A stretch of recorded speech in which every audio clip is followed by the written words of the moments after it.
Questions हैं, करते हैं। देखिए फर्स्ट क्वेश्चन है आपके पास में, फर्स्ट क्वेश्चन का सॉल्यूशन देखिए। Two angles of a triangle are of measure 70 degree and 30 degree, find the measure of third angle. किसी ट्राइंगल के आपको दो एंगल दे रखे हैं और तीसरा एंगल बताना है। अभी अभी हमने ये प्रूव किया है कि किसी भी ट्राइंगल के तीनों एंगल का सम क्या होता है, 180 डिग्री होता है। ठीक है, तो जैसे मैं अगर डायग्राम बनाऊं इसका, तो मैंने एक ट्राइंगल लिया ए बी सी, एक एंगल को मैंने ले लिया 70 डिग्री, एक को ले लिया 30 डिग्री और एक को मैंने मान लिया एक्स। अभी अभी हमने प्रूव किया है, उसमें क्या प्रूव किया है कि ट्राइंगल के तीनों एंगल का सम क्या होगा, 180 डिग्री होगा। तो यहां देखो आप, 30 degree plus 70 degree plus x equals to क्या होगा, 180 डिग्री। क्या रीजन लिखोगे इसका? रीजन है आपके पास में बिकॉज एंगल सम प्रॉपर्टी जो अभी हमने प्रूव की है। ठीक है, क्या स्टेटमेंट था इसका? Sum of all angles in a triangle is 180 degree. ये आपके पास हो गया 100 plus x equals to 180 degree. तो x equals to 180 minus 100 equals to 80 degree. जो थर्ड एंगल आपके पास आया वो कितना आया, 80 डिग्री। तो जो थर्ड मेजर इसने पूछा आपके पास, तो आंसर हो गया कितना, 80 डिग्री। ठीक, देखिए next, the angles of a triangle are in the ratio 2:3:4, find the angles. ठीक है, सेम इसी पैटर्न पर क्वेश्चन है, बस यहां पर रेशियो में गिवन है। तो आप देखिए कि अगर मैं इसको x के साथ लेता हूं तो आपके पास में एक एंगल तो हो जाएगा, let one angle equals to 2x, second angle equals to 3x and third angle equals to 4x। ठीक है, रेशियो में था तो x के साथ लिया इसको। अब तीनों एंगल्स का सम, इन तीनों एंगल की जो वैल्यू आएगी उन तीनों का सम कितना होगा, 180 डिग्री। तो आप देखिए 2x plus 3x plus 4x equals to 180 degree. Same reason है, क्या रीजन है, एंगल सम प्रॉपर्टी। तो आप देखिए ये हो जाएगा आपके पास 9x इक्वल्स टू 180 डिग्री, तो x आपके पास आ गया 20 डिग्री। अभी सिर्फ आपके पास में x की वैल्यू आई है, ये आपके पास में एंगल है। तो पहला है आपके पास में 2x, तो 2x इक्वल्स टू, आप देखिए 2x इक्वल्स टू 2 इंटू 20, तो ये कितना हो गया आपके पास 40 डिग्री। नेक्स्ट है 3x, तो ये आप देखिए 3x क्या हो जाएगा, 3 इंटू 20, ये आपके पास हो जाएगा 60 डिग्री। और है 4x, तो 4x क्या हो जाएगा, 4 इंटू 20, तो यह आ जाएगा आपके पास में 80 डिग्री। तो क्या क्या एंगल्स मिले मुझे, 40 degree, 60 degree and 80 degree. Clear, तीनों का सम क्या होगा, 180 डिग्री। यही रीजन होगा सेम एंगल सम प्रॉपर्टी।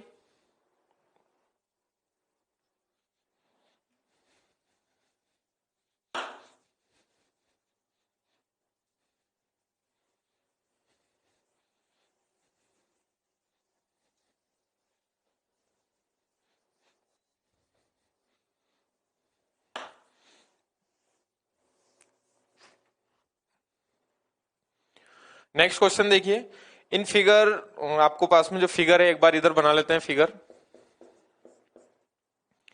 ए बी और सी डी पैरेलल है।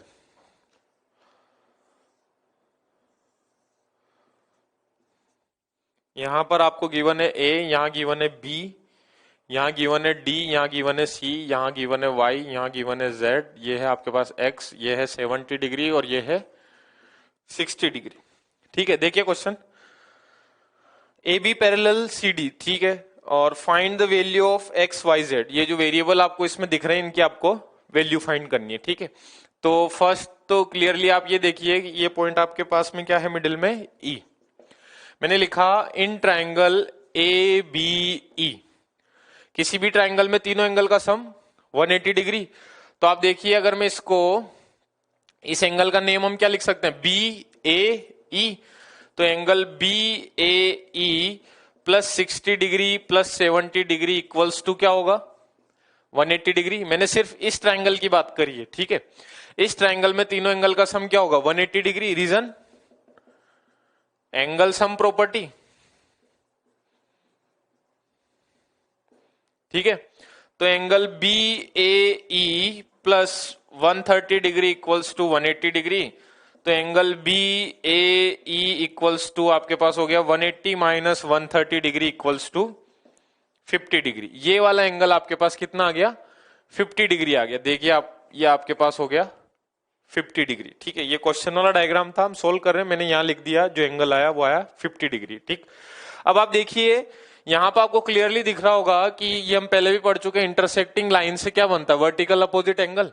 तो आप देखिए x इक्वल्स टू 70 डिग्री आ गया, रीजन वर्टिकली अपोजिट एंगल्स। फिर आप देखिए ये लाइन और ये लाइन पैरेलल है, ऐसा आपको क्वेश्चन में गिवन है, और ये ट्रांसवर्सल कट कर रही है।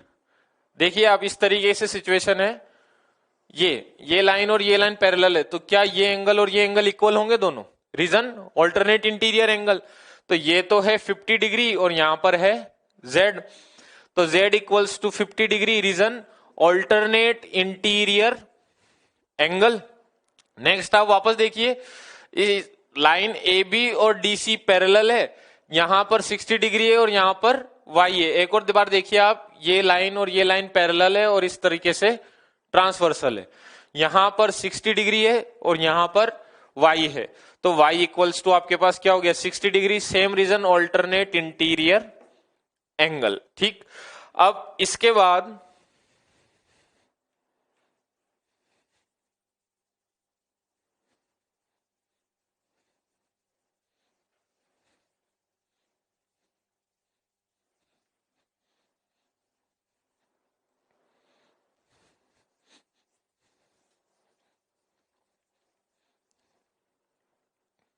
अब यहां पर आपके पास में कुछ नॉर्मल क्वेश्चन इस तरीके से भी बनते हैं। देखिए आप, सपोज मैंने आपको साइड्स गिवन, साइड्स दी है 2 सेंटीमीटर, 3 सेंटीमीटर और अगेन 2 सेंटीमीटर।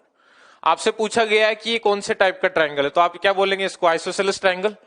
ठीक है, देखिए 2 साइड्स इक्वल है, 2 साइड्स इक्वल है तो क्या होगा, आइसोसेलेस ट्रायंगल।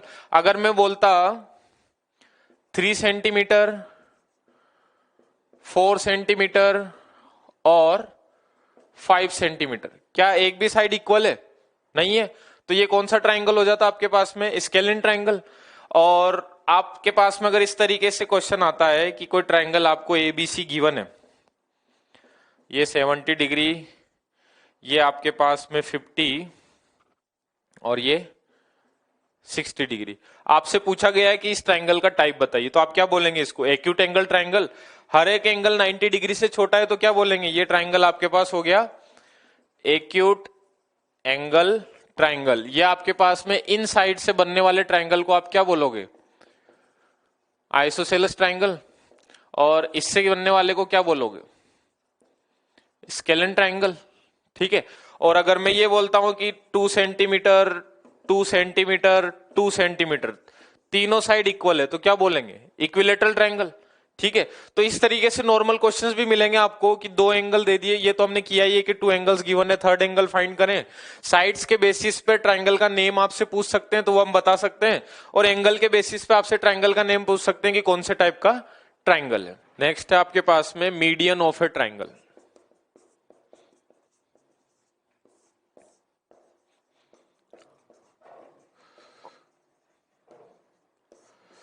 देखिए क्या है मीडियन ऑफ ट्रायंगल, ऐसा लाइन सेगमेंट जो वर्टेक्स को अपोजिट साइड के मिड पॉइंट से ज्वाइन करता है। तो देखिए अ line segment that joins vertex of a triangle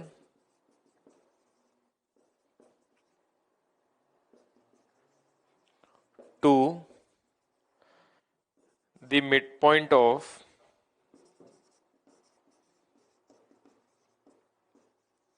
opposite side is known as median of a triangle।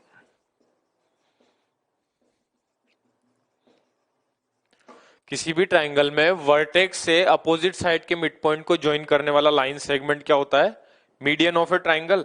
देखिए आप, जैसे मैंने ट्रायंगल बनाया एबीसी, एक ट्रायंगल बनाया, ठीक है। अब यहां से मैंने ए से मीडियन ड्रॉ करी, ये आपके पास हो गया मिड पॉइंट डी। बी से मैंने एक मीडियन ड्रॉ करी, यहां मिड पॉइंट हो गया ई। और सी से मैंने एक मीडियन ड्रॉ करी तो मिड पॉइंट हो गया एफ। तो यहां से क्या पता चला हमें कि अ ट्राइंगल हैज 3 मीडियंस। तो देखिए फर्स्ट पॉइंट क्या हुआ, अ ट्राइंगल हैज 3 मीडियंस। ठीक है, अब क्या है मीडियन, मैंने क्या बताया आपको, वर्टेक्स को और मिड पॉइंट अपोजिट साइड के मिड पॉइंट को ज्वाइन करने वाला लाइन सेगमेंट क्या होता है आपके पास में, मीडियन होता है। ठीक है, अब आप देखिए कि तीनों मीडियन किसी एक पॉइंट पर इंटरसेक्ट कर रही है, इस पॉइंट को हम बोलते हैं जी। जी क्या होता है, जी होता है सेंट्रोइड। ऑल 3 मीडियंस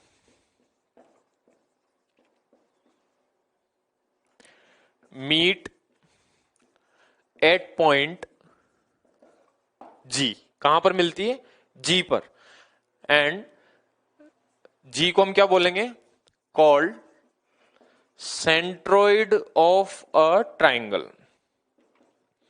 ठीक है, ये जो आपका जी है इसे हम बोलेंगे सेंट्रोइड ऑफ ए ट्राइंगल। ठीक, अब आप देखिए कि ये जो सेंट्रोइड है ये मीडियंस को 2:1 में डिवाइड करता है। ये इंपॉर्टेंट पॉइंट से, किसी भी ट्राइंगल में आप मीडियन ड्रॉ करते हैं तो उससे related, centroid divides the medians in 2:1। ठीक है, ये जो जी पॉइंट है तो यहां पर सी जी और जी एफ का रेशियो जो होगा वो क्या रेशियो होगा, 2:1। अब आप देखिए अगर ये ट्राइंगल इक्विलेटरल ट्राइंगल हो, अगर ये ट्राइंगल इक्विलेटरल ट्राइंगल हो तो तीनों मीडियन क्या होगी, इक्वल। ऑल 3 मीडियंस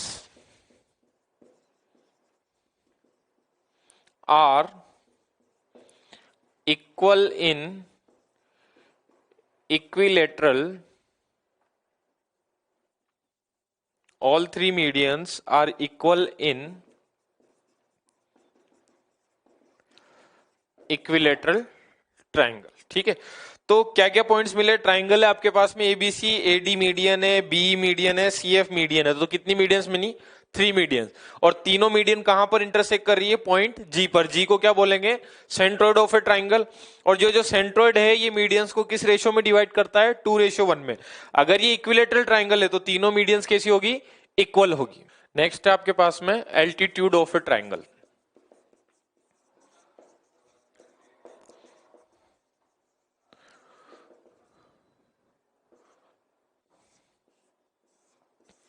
क्या होता है altitude of a triangle, triangle के वर्टेक्स से आपने एक लाइन सेगमेंट ड्रॉ किया जो कि अपोजिट साइड जो है आपकी उसके ऊपर परपेंडिकुलर होगा।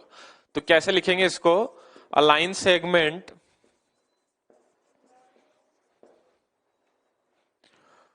From a vertex of a triangle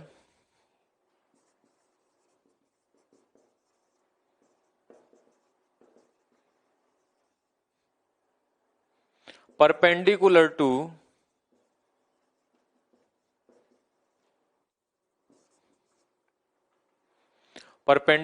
the line containing the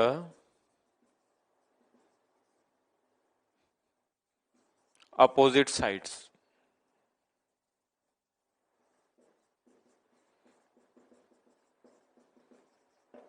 ठीक है, a line segment from a vertex of a triangle perpendicular to the line containing opposite side. Vertex से आपने लाइन सेगमेंट ड्रॉ किया तो जो opposite side है उस पर जो होगा वो हमेशा परपेंडिकुलर होगा, उसे क्या बोलेंगे हम, एल्टीट्यूड ऑफ ए ट्राइंगल। ठीक है, तो अब देखिए अगर मैंने एक्यूट एंगल ट्राइंगल बनाया, ट्राइंगल एबीसी, तो यहां पर आप मैंने एल्टीट्यूड ड्रॉ किया, इसको मैंने बोला एडी। ठीक है, अगर आपके पास में ऑब्ट्यूस एंगल ट्राइंगल है, कैसा ट्राइंगल है, obtuse angle triangle A B C, और यहां पर आपको एल्टीट्यूड चाहिए, तो देखिए मैंने वर्टेक्स से लाइन सेगमेंट ड्रॉ किया और उसी लाइन पर परपेंडिकुलर है जो लाइन किसको कंटेन करती है, अपोजिट साइड को। तो यहां पर ये AD क्या हो गया आपके पास में, एल्टीट्यूड हो गया, ठीक है। सिमिलरली अगर हम राइट एंगल ट्रायंगल की बात करें, राइट एंगल ट्रायंगल की बात करें हम, तो राइट एंगल ट्रायंगल में जो आपका परपेंडिकुलर होगा, यह जो साइड होगी, जैसे मैंने बनाया ABC, तो ये जो AB साइड है ये खुद ये आपके पास में क्या हो जाएगी, अल्टीट्यूड हो जाएगी, ठीक है। तो यहां मैंने क्या बोला, ऑब्ट्यूस एंगल ट्रायंगल था ये, इसमें आपने क्या देखा, अल्टीट्यूड। यहां पर ये था आपके पास में एक्यूट एंगल ट्रायंगल, इसमें हमने अल्टीट्यूड देखा। और अगर कोई ट्रायंगल है आपके पास में, उसमें आप तीनों वर्टेक्स से अल्टीट्यूड ड्रॉ करेंगे, तो कितने अल्टीट्यूड हो गए ट्रायंगल के, 3 अल्टीट्यूड्स। तो क्या पॉइंट्स मिलेंगे यहां पर देखिए, a triangle has 3 altitudes,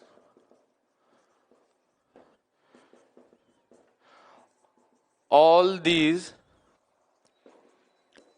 3 altitude meet at point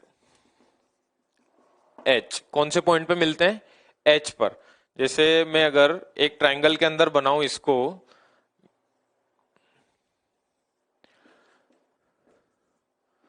ठीक है, यहां से मैंने एक एल्टीट्यूड ड्रॉ किया, यहां से और यहां से, तो ये जहां मिल रहे हैं इसको मैंने क्या बोला, H। H क्या होता है यहां पर, ऑर्थो सेंटर,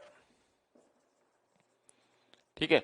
अब ये जो ऑर्थो सेंटर है ट्रायंगल के अंदर भी हो सकता है, लाई कर सकता है, और ट्रायंगल के बाहर भी लाई कर सकता है, डिपेंड करता है ट्रायंगल कौन सा है, ठीक है। तो जिस टाइप का भी ट्रायंगल होगा तो उस पर डिपेंड करता है कि ये ऑर्थो सेंटर इनसाइड में लाई करेगा या आउटसाइड में लाई करेगा, ठीक है। तो तीनों एल्टीट्यूड जहां पर इंटरसेक्ट कर रहे हैं, मिल रहे हैं, उस पॉइंट को बोलते हैं हम H। H क्या होता है आपके पास में, ऑर्थो सेंटर, ठीक है। all these 3 altitudes are equal in length in equilateral triangle। Equilateral triangle के अंदर तीनों एल्टीट्यूड की लेंथ क्या होगी, इक्वल होगी, ठीक है। तो इस ट्रायंगल में आपके पास में ये हो गया एल्टीट्यूड, यहां पर एल्टीट्यूड हो गया AD, और राइट एंगल ट्रायंगल में जो ये साइड है AB इटसेल्फ, ये खुद क्या हो जाएगी आपके पास में, अल्टीट्यूड। क्या मिला प्रॉपर्टीज हमें, ट्रायंगल में 3 अल्टीट्यूड्स होंगे, और तीनों जहां पर मीट करेंगे, इंटरसेक्ट करेंगे, वो पॉइंट क्या होगा, H। H क्या होगा, ऑर्थो सेंटर। और जो दीज 3 एल्टीट्यूड्स हैं वो इक्वल होंगे लेंथ में, किसमें, इक्विलेटरल ट्रायंगल के अंदर।